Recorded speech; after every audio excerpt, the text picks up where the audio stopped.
So now that we've mixed the product up, we're going to get ready for our application. The great thing is you'll know when the product is ready when you can hold the bowl above your head and nothing comes through. Once we've mixed up, and Summer, I'm going to do the first section for you just to show you two different ways. One where we use our paddle and one where we don't have the paddle and we're going to use the back of our hands. Okay, awesome. The product is designed to go a little crusty, and it's the kaolin clay in there with other minerals that basically will form a crust around the outside, so it keeps the product active on the inside. So a good tip is to, if you are going to use your paddle board, take some product through and paint it onto your board first.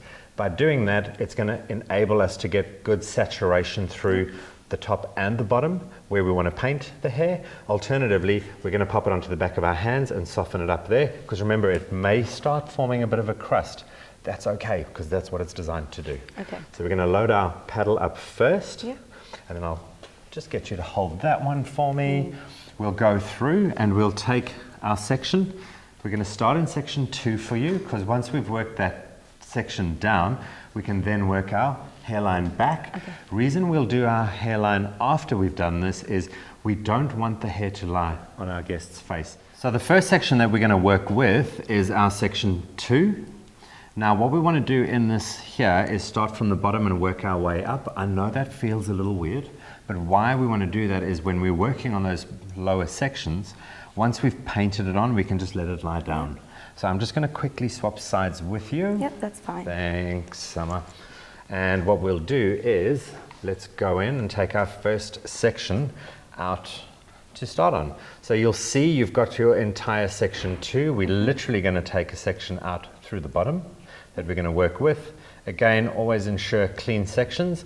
The cleaner the section, the better the result. So because you're freehanding, is there any type of bleeding that will happen? The great thing is with the product, the way that it's been designed to work is it's literally an open air product, and it sits where you place it. So from a bleeding perspective, the only thing that we want to do and ensure to prevent a bleed is something that would normally cause a blob or an area of unwanted lift.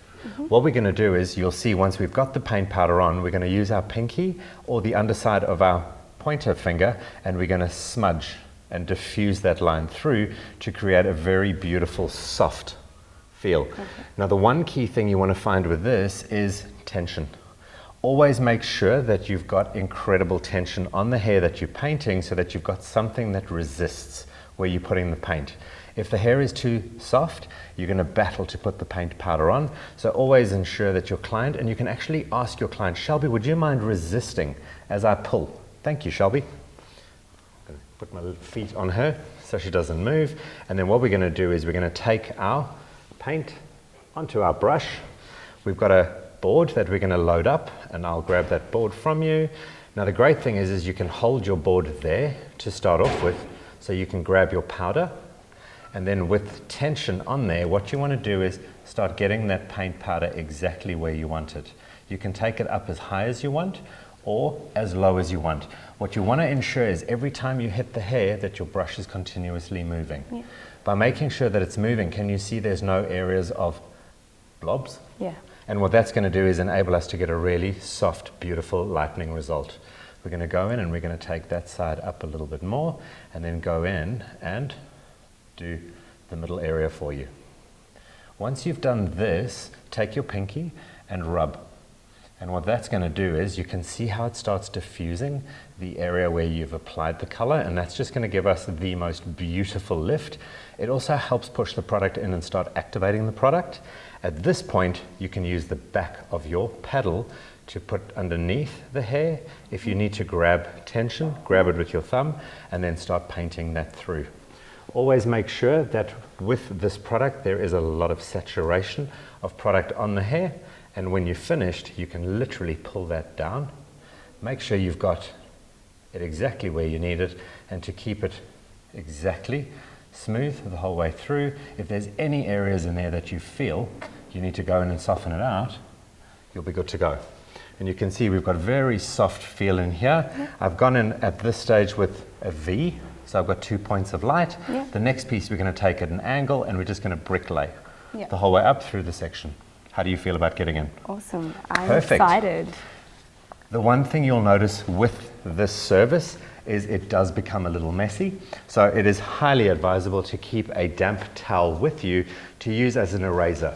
So in between your sections, take any residual product you have off your hands. So when you do your next section, you've got clean gloves, so there's no transfer. Awesome. Beautiful. Let's get started. So the first section I'm going to start with here is on the perimeter, just under the back, because in consultation, Joanna has mentioned to us that she often wears her hair back, not just back, but sometimes in a really tight bun. So I want to make sure that I create some lightness through the front here, giving us that illusion that we've got a really nice face line. On yours, Summer, that piece that's lying underneath, we can go in and just do some paint almost up just to the middle on that first piece. So it's just going to create a little bit of illusion through the bottom. Awesome. The great thing with paint powder and the tools that we at O&M have provided you is we have multiple brushes to use. You'll notice we've got our short bristle brushes. The short bristle brushes are a little sturdier. So when we're working in really fine sections and we need some massive control, we can use our short bristle brush. When you're going through and using your mids and your ends, we can use the long bristle brush, whichever you feel more comfortable with. Okay. I'm going to be using the short bristle on Joanna because we're basically working on a regrowth area. And then what I'll do is I'll use the long bristle brush where I'm going through on my ends just to clean it out. So always important, make sure you've got tension. If you need to move your guest's hair, just ask them to move and just make sure that we've got some good tension on there. We're going to get in, we're going to hold that hair where it needs to be. I'm going to take that, always ensuring that I've got the back of my hand that I'm going to use.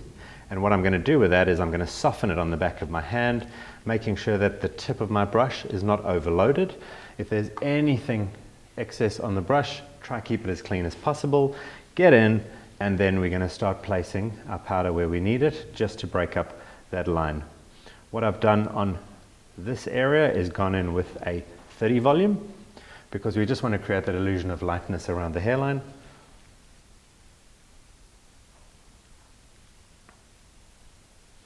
Before we go in and clean the ends out.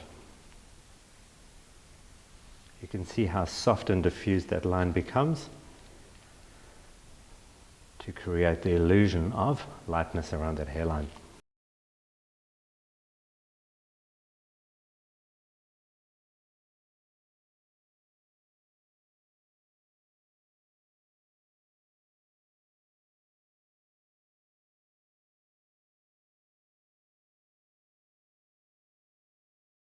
Going in and using the finger just to soften it up.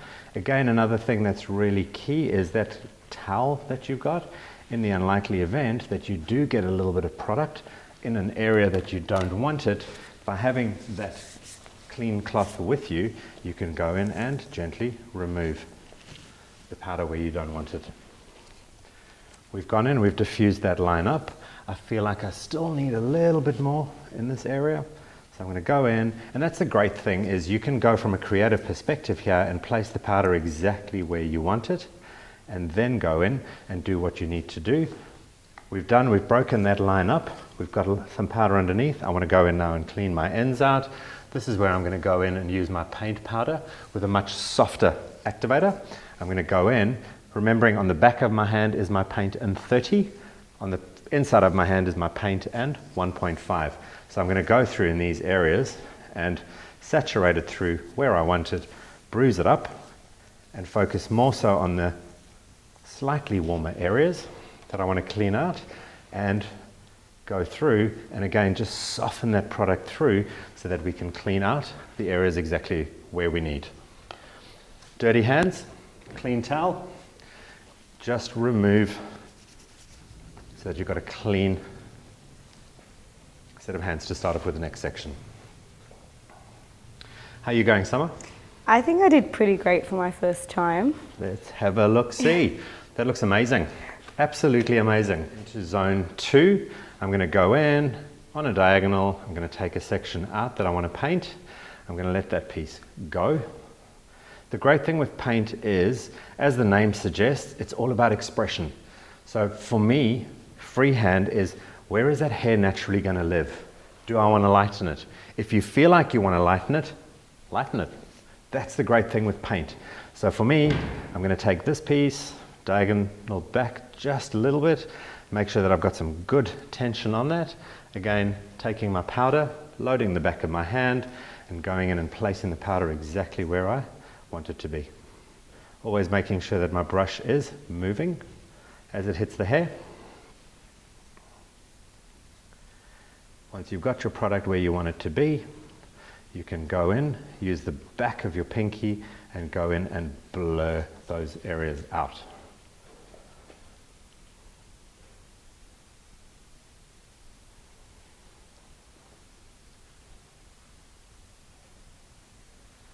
You'll notice in this section that I'm working with now, I'm doing more surface painting on the outside of that section, which is what is going to leave us with a little bit of depth on the inside of this, which is exactly what we're looking to do, because what we want to do is we want to break up that solid demarcation line. At this stage, I'm now going to go in, and what I'm going to do for the mids and ends here is I'm going to use a paddle, exactly the same as Summer's doing, and use this to saturate our ends.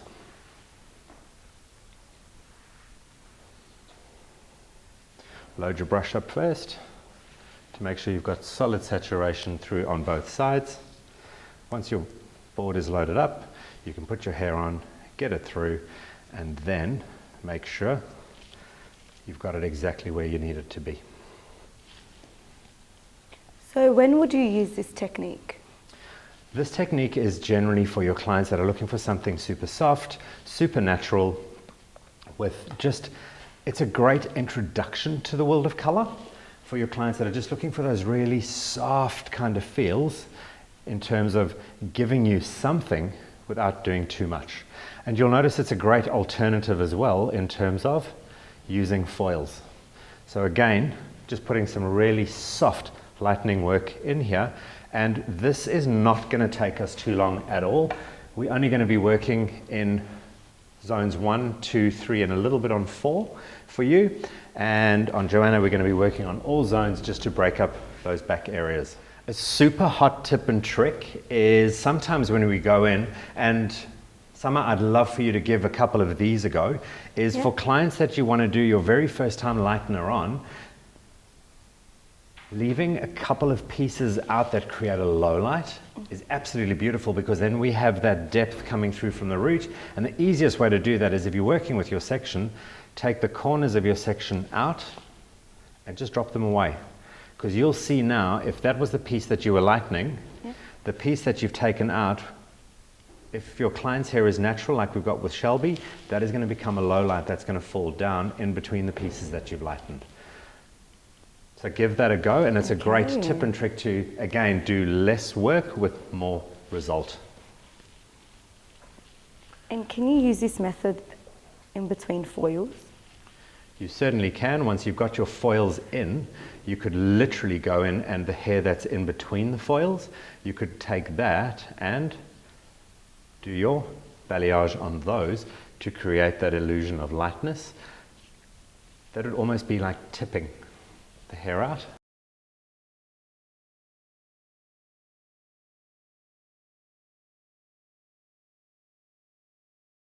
So again, always making sure I've got really good tension on there.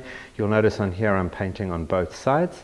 The great thing is, because I'm working in smaller areas, you'll notice I put quite a lot of product just there. I'm then going to use my finger to blur out exactly where I need to be, and then go in and clean those ends out where I want to clean them.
So how are you doing over there, Bab? I think I'm doing okay. Okay, show me the side that you've just done.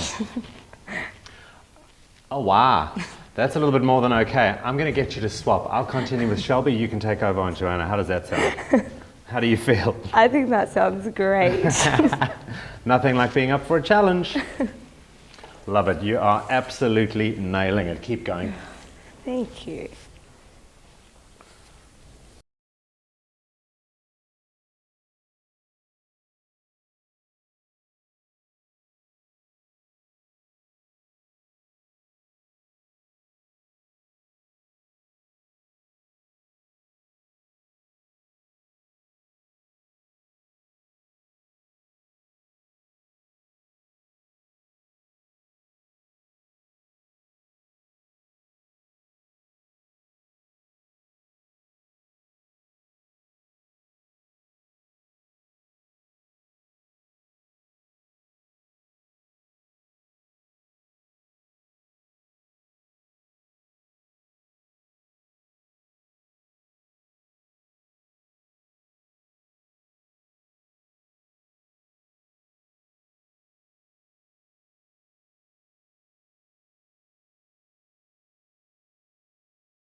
The other brush we have at O&M is our angled brush.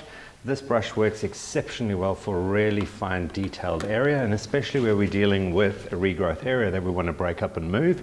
Sometimes that little brush works absolutely perfectly.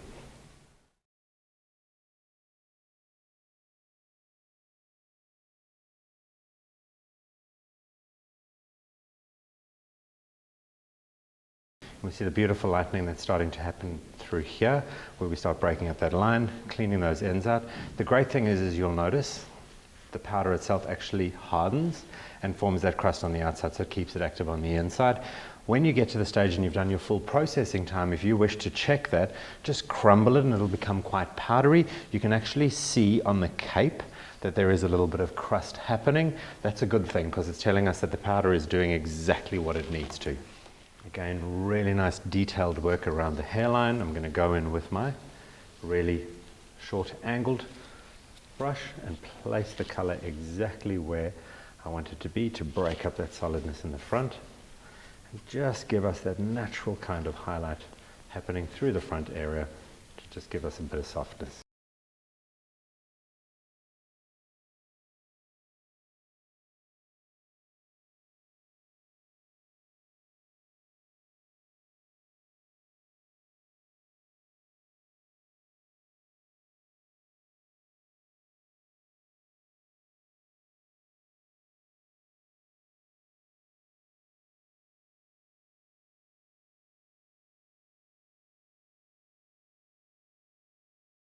So at the back area, we've now worked in zone 1, In consultation, Joanna told us that she likes to wear her hair back, so I've painted the underneath to give us a bit of a diffused line there, and then got back into natural fall, so when we do wear our hair down, we've got some lightness happening through there, breaking up that line, and you can already see it's starting to do what it needs to do. It's a very quick process, this, because it is an open air technique. We generally tend to use activators that are a little stronger than normal, and it's basically compensating for anything that we're going to be doing with regards to lightning. The key thing with paint powder is the ingredients that are in there. You've got montramillinite, you've got eyelite, you've got kaolin clay, and you've got aloe vera juice for moisture.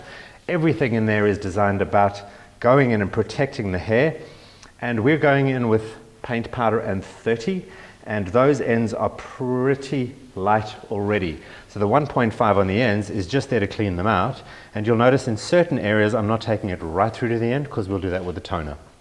We're now in zone 6. I'm going to take this area out, and what we're going to do is we're going to work in rather large sections where I'm going to brick lay these sections through, and then we'll address that section that's left in 6 on the next one.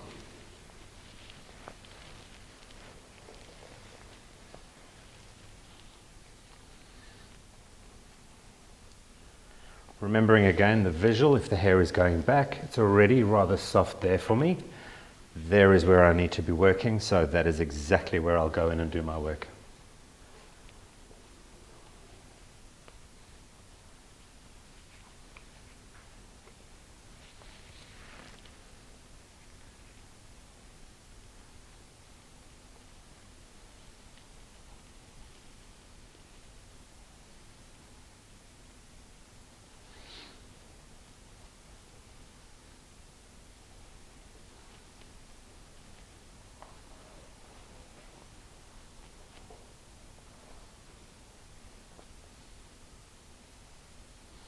You'll notice here I'm doing a little bit more in terms of saturation because I want to get the product through just a little bit deeper, a little more pressure with my fingers to work it in and blur it through, softening that line out completely, and then I'll go through and do full saturation on my ends with my 1.5% because I want to clean those ends out completely.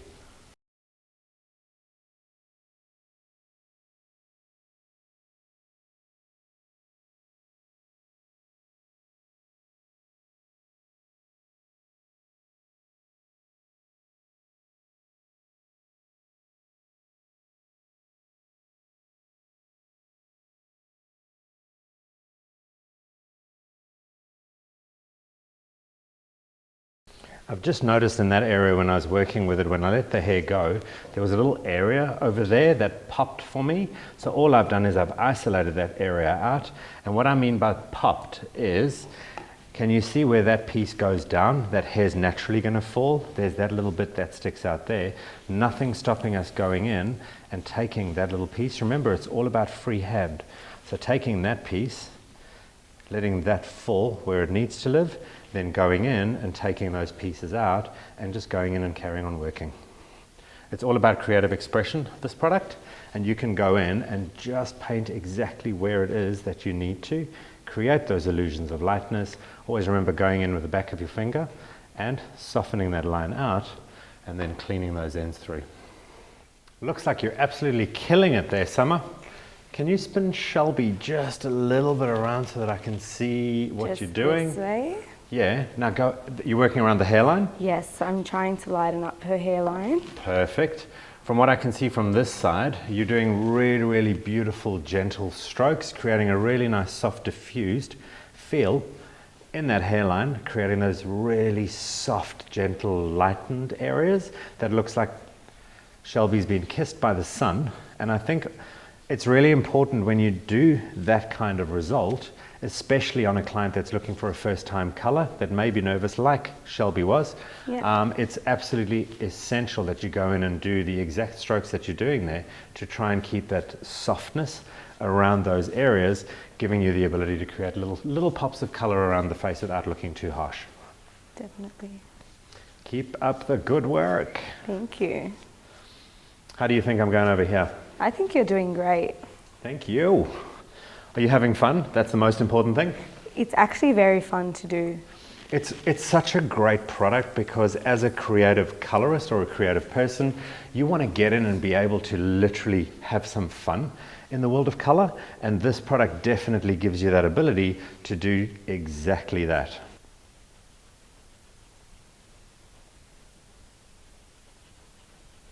So I've finally worked my way through Joanna's hair and I'm on my final section.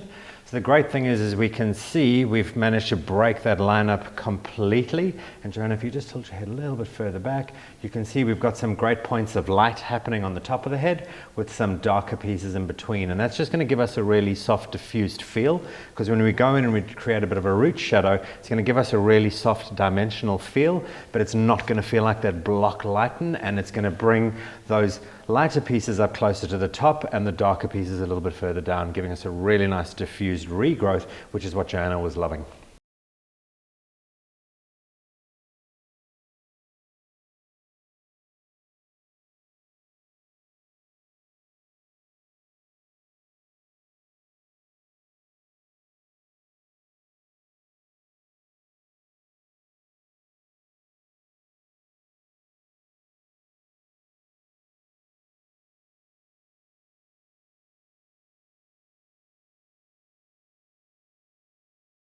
I just love what we see happening in here, where you've got that shadow underneath pulling through into those cleaner, lighter pieces.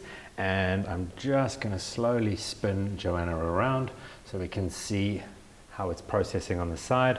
Again, depth just pulling through into lighter pieces. You can see how dry those pieces are at the end. If you want to check where they are, you could literally just crumble them down.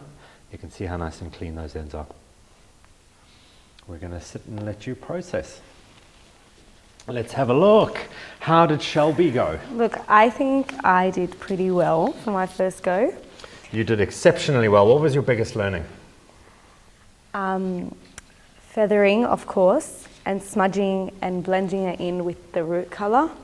I think that was a very good technique I wanted to learn, which I think I did okay with. You did exceptionally well, and tell me one thing you would do a little differently next time.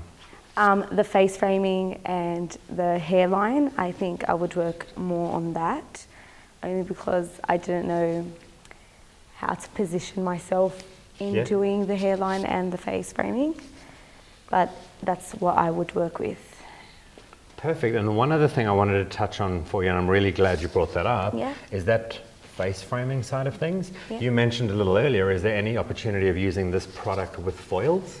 You could, no shadow of a doubt, go in and put a whole lot of foils in around your hairline to create that really, really good face frame, and then go in and still work through sections 2, 3, and 4 by using paint powder, so you'll get a much stronger lift and lightness in the front with more soft natural pieces coming through, creating that graduation of blonde from the front through to the back.